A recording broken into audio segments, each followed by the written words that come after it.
You know, over the last few years, I've been building myself up a little bit of a parts collection, not only to make these types of a video cheaper, but also make them easier to make. When I do models like this, I'm purposely buying pieces so I can reuse them in the future after this model has been broken down and recycled back into the parts collection. But I'm at a point now where I just need to stop buying stuff and get organized. Like seriously, at this point my collection is starting to get a little bit out of hand, and this isn't even all of it. And although I don't necessarily think I'll be sorting all of it today, I want to make a considerable dent. But to do that, we're going to need to find somewhere to put all of this and also keep it organized over time. And ask anybody who owns Lego. Every single one of them will store it in a different way. Some people like to sort by color, some by functionality, some store it in storage bins, some store it on the wall, and other people like to store it in drawers. And this is what I've been doing up until now. These are Alex drawers, and if you've seen any Lego organizing video on YouTube, I'm sure you would have seen these pop up. I've been using one of these to store all of my Lego for now, but you can bet, considering I just bought 2 more of them, that I think this is going to make that dent that I want to make in the backlog of parts that are building up. If you know me, you know I like to build things digitally before I build them IRL, so when organizing my Lego collection, I ideally want to organize it in the same way they organize their bricks in the software. Meaning I pretty much want both 2 top drawers to be your basic plate and tile, and then as we go down the list they kind of get more obscure, with the big tall chest of drawers being all of your basic bricks. You see, IKEA sell these little inserts for their drawers that go in most of their furniture. The problem is because it's designed for all that furniture, you always end up losing some space on the edges of the drawer. And plus, for storing Lego, this specific shape where it angles in here is just not as efficient as it being a straight box. And considering this parts collection is going in my living room, I need this to not only be efficient, but look good as well. So instead of using these things, I think we're going to make our own.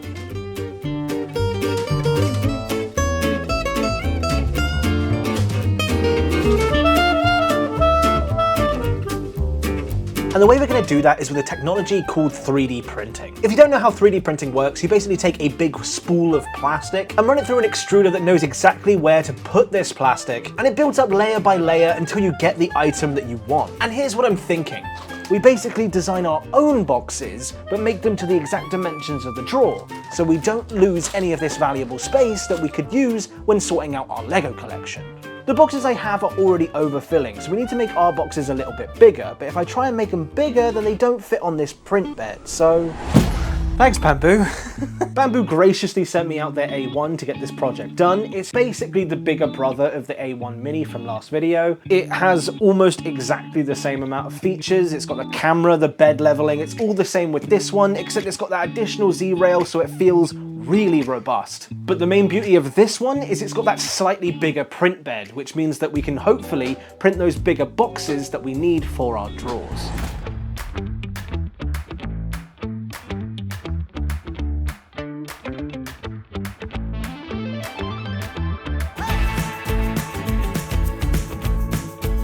So I've been printing for the last few days, and now we have all of these little boxes that just so happen to fit so satisfyingly into this drawer.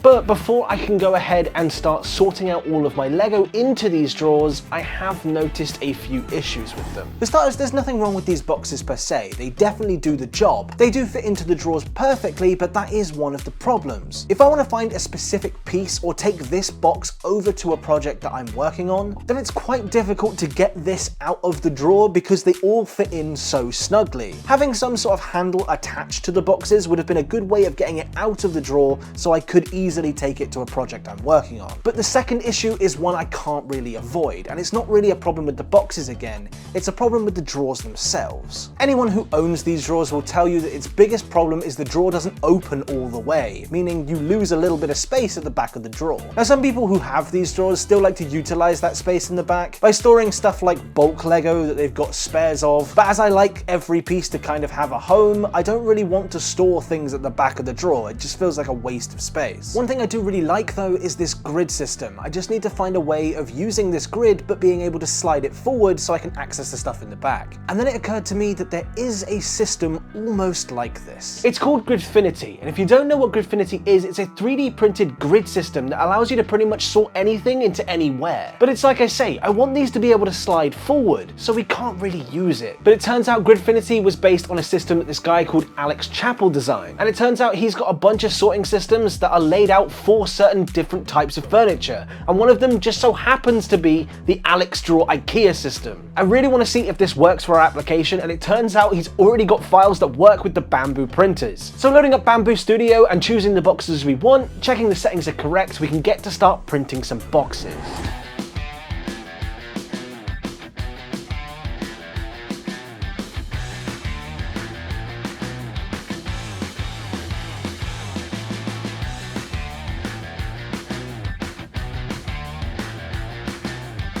And here we have it. I've been printing boxes out now for probably the last 2 weeks on and off. And there's been a bunch of stuff behind the scenes. These boxes do not print this big. They obviously print sort of this big to fit on the print bed. And since then, I've actually gone in and I've drilled out half of these holes so you can slide a piece of filament through them to lock them together. Then when you do that, you get yourself one of these like nice, strong boxes without even using any glue. The cool thing is you simply place these in the drawers and then you get that grid system that we wanted. And if you want to access stuff in the back, all you do is lift this up, put it on top of the other one, and you can simply slide this one forward to access the stuff in the back. Now all we need is a bunch of little boxes that goes in this grid system. Now I've done a few test prints of these boxes like this, but I have noticed that these are actually a lot smaller than I thought they were going to be, which means that I'm basically going to have to print some massive inserts.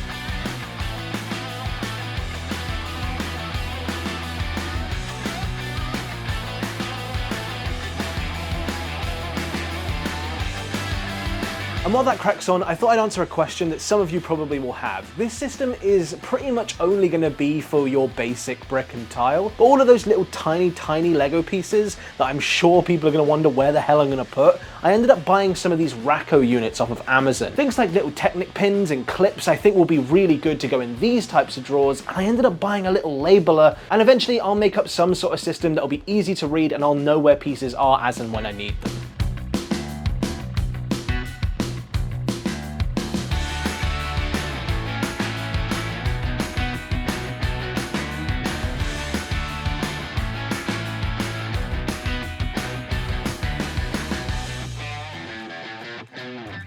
And that's it. I've been printing these boxes out now for probably the last 2 weeks, and I've managed to sort most of those pieces on that table. I've got a few more boxes printing behind me. This is going to require a lot of time, and I think once it's all printed, upgrading boxes is going to be easier from there. Now, do I think there's a better way to do this? Honestly, yeah. There's so many different options for storing Lego, and this system still has the problem of not being able to see everything that's in the drawer because it doesn't extend all the way out. But without modifying the drawers, there's just no way of fixing that. Maybe in future I could add something to the front of the drawer just to show what's in it to make this a little bit more organized. And on top of that, I've been printing for like 2 weeks now, and I've only managed to get the 2 top drawers done. There's technologies out there like laser cutting that would probably be able to do this type of a job faster, but wanting to get that full range of customization, I think 3D printing is definitely the way forward. And if I'm honest, with 3D printing technology nowadays, the possibilities are pretty much endless. I even printed out this dual molded ruler to help me sort Lego on the fly, so I don't need to be counting studs. They do this with a system called an AMS. Now, an AMS is what allows you to print in multiple colors, and again, I just think it's so cool that the technology has come this far.